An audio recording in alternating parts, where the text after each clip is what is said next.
Приветствую зрителей моего канала в Ютубе, а также подписчиков в Фейсбуке и иных социальных сетях интернета. Для вас мы с любителем истории из России, молодым и талантливым блогером Владимиром Соломатиным организуем и запишем на видео несколько частей интервью по различным вопросам истории, мифологии, культуры и лингвистики. И мой первый вопрос, Владимир, о шумерах. Во-первых, кто такие шумеры и чем они знамениты? Ну, шумеры — это первый народ, который изобрел письменность. Вот именно в этом их самый большой вклад. Вот их как бы письменная система до нас не дошла, потому что она была довольно громоздкой. Дело в том, что клинопись — это слоговое письмо. То есть каждый слог должен записываться отдельным символом. Поскольку слогов в языке много, система довольно громоздкая, где-то 300 знаков. 300 знаков в языке, их все надо было знать. Вот. Но поскольку в те древние времена, а это где-то тысячи 4-3 тому назад, других систем письменности не было, клинопись распространилась широко на какое-то время до Анатолии, у хеттов и до Персии, у персов на достаточно большой период времени. Но потом она исчезла ввиду, так сказать, конкуренции с другими алфавитами. Тем не менее, шумеры — это первый народ, который изобрел письменность, и, конечно, этим они знамениты. А что касается того, что до нас дошло от шумеров, это деление времени на 60 минут. Вот мы делим время на час на 60 минут, минуту на 60 секунд. Это впервые сделали шумеры, потом это досталось вавилонянам, потом пришли греки и уже заимствовали это дело в Европу. То есть это напрямую восходит к шумерам. Хотя, кстати, много пишут про то, что у шумеров была 60-личная система счисления. Вы знаете, система счисления в разных языках по-разному. Вот у русских десятичная, у абхазов двадцатичная система счисления, а у шумеров было достаточно сложно с этим делом. У них была пятичная система счисления. Допустим, вот число 6 это было 5 плюс 1. Вот так вот в русском языке 11 это 1 плюс 10. Вот. А после числа 20, у них шла двадцатичная система счисления, так же, как вот в языках Кавказа. И только после 60 шла шестидесятичная система счисления. Понял. В некотором смысле, на мой взгляд, Владимир, в мире идет достаточно жесткая борьба за шумерское наследие. Кто, на твой взгляд, по факту в этой борьбе выигрывает, если выигрывает, и кто должен был бы выиграть, но, возможно, проигрывает? У меня такой вот интересный вопрос. Вообще, Э, идет ли борьба за шумерское наследие? Замечаешь ли ты эту борьбу? Ну, борьба идет среди любителей в интернете скорее, чем среди профессионалов, историков. Если хотите об этом поговорить, то я скажу, что в XIX веке, когда раскапывали шумерские таблички и начали, в общем, заниматься переводами, первое слово, которое тогда открыли, это было Дингир, бог. А поскольку Ирак тогда был частью Турецкой империи, то решили сравнить с турецким Тенгри. И поначалу даже выдвинули такую гипотезу о родстве шумерского с тюркскими языками. Но чем дальше стали исследовать язык, тем стало видно, что кроме одного слова-то ничего более и не находится. И это касается большинства других попыток связать с чем-то, с какими-то другими языками. Да, есть какие-то отдельные совпадения, но на уровне науки они не признаются как системными, то есть не признаются как доказательства. Как известно, услышав речь Абазин, проживающий в Карачаево-Черкесии, человек сразу понимает, человек, который разбирается в этих вопросах, он понимает, что их язык наиболее близок к абхазскому языку. Услышав язык абхазов, ты осознаешь, что он входит в близкородственную группу абхазо-адыгских языков. Осетинский связан с персидским, карачаевский с турецким и иными тюркоязычными языками.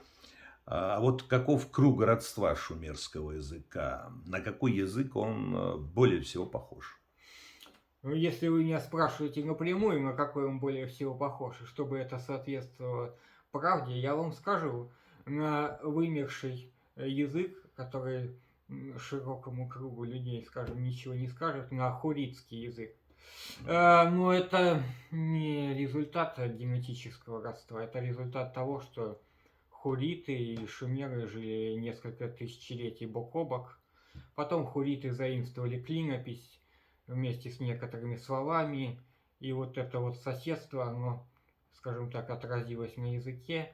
Поэтому вымерший хуритский язык будет ближе всего к шумерскому, а генетические связи шумерского сейчас до сих пор не разработаны.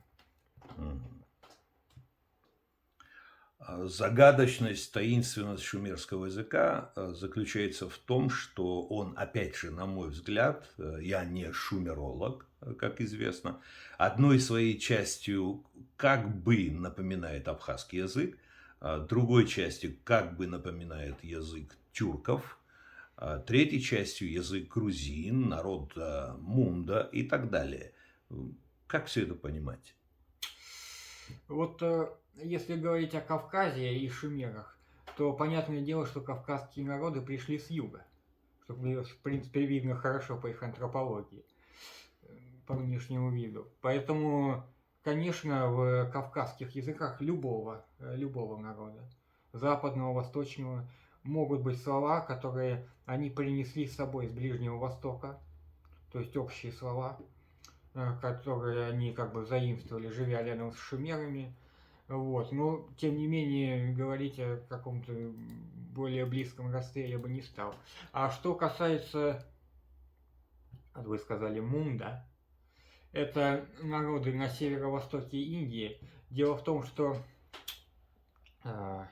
Дьяконов, это был такой известный востоковед в советское время, не помню, где он был, в Ленинграде или Москве, выдвинул такую гипотезу. И какое-то время она как бы господствовала в советском востоковедении. Но потом та же академия, где работал Дьяконов, выпустила опровержение, поскольку словари уточняются, дальнейшие как бы связи выявляются, и видно, что с Мунда там не совпадает. Знаком ли тебе такой вот историк, как Сэмюэл Ной Крамер? Ну, я слышал, что это американский историк, Да. его книги продаются, ну, более подробно я с ним не Понял. знаком. Ну, где-то в начале 80-х годов прошлого века я прочел книгу, изданную этим ученым, американским ученым, предположительно еврейского происхождения. Эта книга была издана в 1978 году. Книга Крамера так и называется «История начинается в Шумере». Название книги подтверждает вот все сказанное тобою. Но что это значит, на твой взгляд? История начинается в Шумере. Неужели история действительно началась в Шумере? И как быть с аргументами, например, еврейских ученых о том, что история начинается с народа Израиля? Ну, письменность начинается в Шумере, поэтому мы можем однозначно сказать, что исторические записки, ну, так как их тогда понимали... Но и Библия начинается в Шумере. Библия... Да. В общем, Все те мифы, все те предания, легенды шумерского народа, они получили отражение в Библии. Ну, получили не только они, там сложнее будет генезис Библии. Но это то, что история начинается в Израиле, это в Библии изложено. То, что история начинается в Шумере, сами шумеры говорили, что она начинается на острове Дильмун, а это в Персидском заливе. Вот. Ну, конечно, говорить об этой теме можно бесконечно, но я скажу, что так как письменность начинается в Шумере, то и первые записки, соответственно, о том, что было в древности, начинаются в Шумере. И в этом плане Крамер был прав. В смысле, вот это. Каждый народ, Владимир, в той или иной степени, ну, я живу на Кавказе, мне 54 года, и я часто об этом слышу с уст представителей каждого народа. Каждый считает из них себя самым древним на Земле, в истории.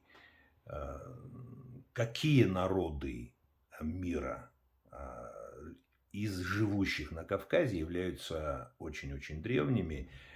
Скажем, есть ли такие народы, которые древнее евреев, например?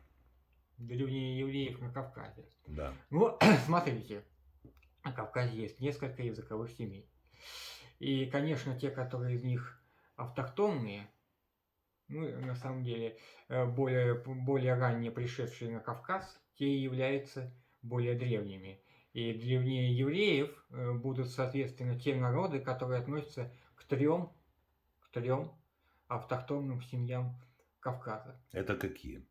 Это абхазо-адыгские народы, это нахско-дагестанские, то есть восточно-кавказские, и это картвельские. В одной из своих работ ты написал, что первыми на Кавказе появились абхазо-адыги. А потом, то бишь, картлийцы. Ты также считаешь сейчас?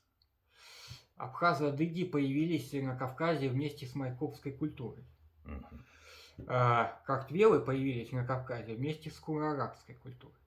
Майкопская культура была где-то на 1000 лет раньше куро-арабской культуры на Кавказе. В этом плане я могу с этим согласиться. Но в то же время я скажу, что многие картвельские слова, они тем не менее как бы восходят к северокавказским, в том числе и к абхазо-адыгским. Это достаточно много. Если открыть такой, называется, этимологический словарь картвельских языков, то там 80% будет совпадать с северокавказскими. В обычной речи это, конечно, невозможно понять, это слова меняются. Но корни как бы одинаковые. Да. Но 80% это будет очень совпадать. много. Это этимологический словарь картвельских языков Климова. Был издан еще в советское время. Вот. Поэтому здесь вот такая точка. Понятно. Спасибо.